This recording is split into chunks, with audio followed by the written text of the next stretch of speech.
मेरे प्यारे बच्चों, हम यहाँ पर एग्जाम्पल 53 देख रहे हैं और यहाँ रोटेशनल मोशन के कुछ ऐसे क्वेश्चंस हम देख रहे हैं जो हमारे रोटेशनल मोशन के कॉन्सेप्ट को और ज़्यादा स्ट्रॉन्ग कर देंगे। क्वेश्चन में गिवन है a cylinder of weight W and radius R is to be raised on horizontal step of height h equal to r/3 है ना। इस सिलेंडर को जिसका रेडियस r है, F फोर्स लगाकर हमको इसके ऊपर खींच देना है, ठीक है, चढ़ा देना है।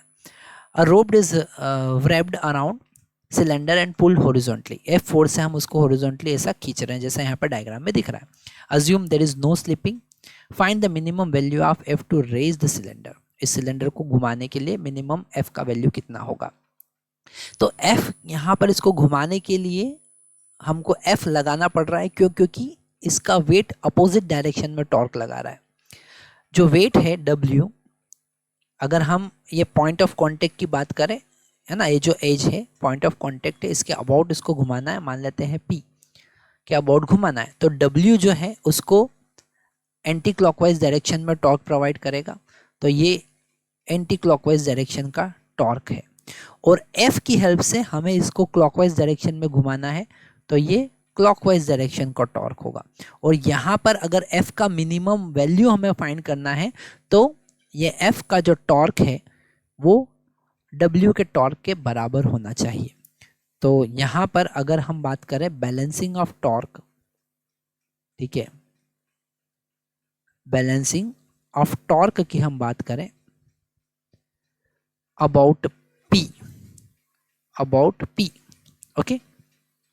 तो टॉर्क जो एंटी क्लॉकवाइज डायरेक्शन में लग रहा है वो टॉर्क क्लॉकवाइज डायरेक्शन के बराबर होना चाहिए। इससे हमको F मिनिमम मिलेगा। क्या मिलेगा? F मिनिमम, ठीक है। तो एंटी क्लॉकवाइज का टॉर्क जो कि W है और W का हमको परपेंडिकुलर डिस्टेंस यहाँ से फाइंड करना पड़ेगा और परपेंडिकुलर डिस्टेंस हमने मान लिया x है, तो हम लिखेंगे W into X is equal to, अब यहाँ पर F का इससे परपेंडिकुलर डिस्टेंस हमको फाइंड करना पड़ेगा क्योंकि F का टॉर्क हमको निकालना है और ये परपेंडिकुलर डिस्टेंस जो एरो में बना रहा हूँ इसका लेंथ कितना होगा। तो अगर हम टॉप से बॉटम का टोटल लेंथ देखें तो डायमीटर के बराबर होगा, मतलब 2r, उसमें से h को सब्ट्रैक्ट करेंगे मतलब r/3 को सब्ट्रैक्ट कर देंगे, तो यहाँ पर हमको मिला 5r/3। तो F इंटू 5r/3, ओके। यहाँ पर कलर हम चेंज कर लेते हैं, तो ये फोर्स का टॉर्क जो होगा जो क्लॉकवाइज होगा F इंटू 5r/3 होगा। अब यहाँ पर x का वैल्यू कैलकुलेट करने के लिए हम इस ट्राइंगल का यूज़ करेंगे। ये ट्राइंगल जो हम यहाँ पर बना रहे हैं इस ट्राइंगल का यूज़ करेंगे। इस ट्राइंगल को हम अलग से ड्रॉ कर लेते हैं और x का वैल्यू फाइंड करते हैं, ठीक है। तो यहाँ पर ये ट्राइंगल हमने ड्रॉ किया, थोड़ा इधर कर लेते हैं, ट्राइंगल हमने ड्रॉ किया और इस ट्राइंगल का बेस जो है वो x है, राइट एंगल ट्राइंगल। और हाइट कितना होगा?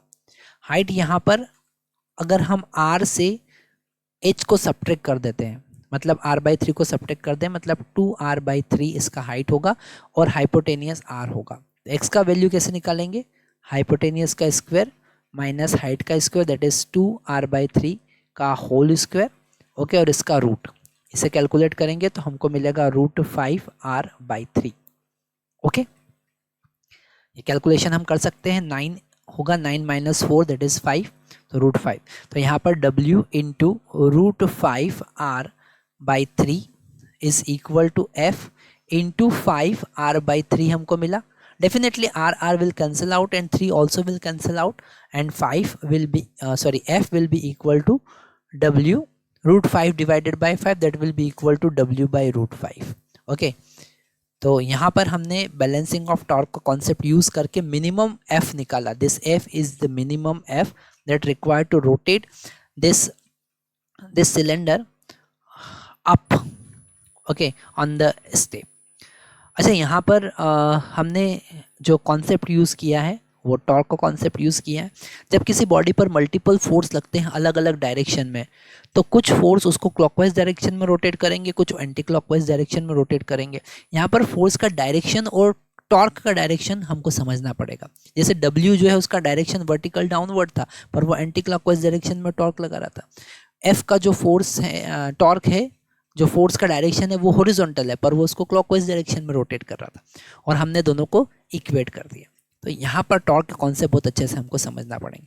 इसी टाइप के और क्रिटिकल क्वेश्चंस को समझने के लिए, सारे चैप्टर्स का और स्ट्रॉन्ग बनाने के लिए आप और क्वेश्चन देखने के लिए हमारे वेबसाइट पर विजिट कर सकते हैं, जिसका लिंक डिस्क्रिप्शन बॉक्स में गिवन है।